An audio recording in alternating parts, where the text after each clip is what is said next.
Su vyrais Juodosios jūros pavydė Markus sugrįžo. Nuostabus ir gražus kraštas mūsų tėvynė. Bet kas liečia krepšinį ir tą dvasią, tai Kaunas kokių daro daugiau. Viskas prasidėjo nuo 37 ir 39. Ir manau, kad tie genai, tas užtaisas, jis veikia, persiduoda iš kartos į kartą.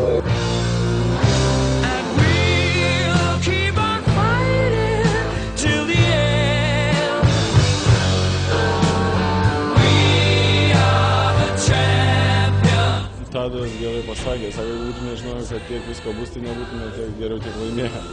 Čia juokais, aišku.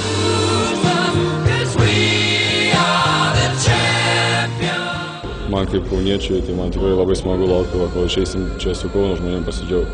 Šiandien buvom pas prezidentę, man paliko gerą įspūdį ir tikrai nusivedė, aprodė visus savo apartamentus, ten su jie pasijuokėm. Buvo neoficialio aplinkoje, tai kart labai patiko. Gerbėjai, mes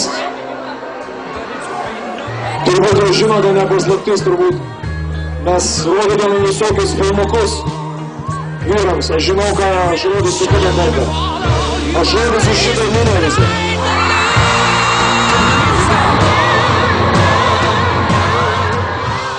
Nuostabus jausmas, tikrai daug žmonių sveikina ir SMS-ais, ta prasme, ir paskambinti. Tikrai atrodo, kad būtume ne bronzą laimėję, o auksą. Norėčiau padėkoti jums visiems, kad jūs buvote ten su mumis. Visi sako, ten buvo 12 žaidėjų, ten nebuvo 12 žaidėjų, ten buvo 3 milijonai. Ar jie įrodė, ką lietuviai gali padaryti, nugalėti pasaulį. Dėkuoju už kiekvieną lietuvį.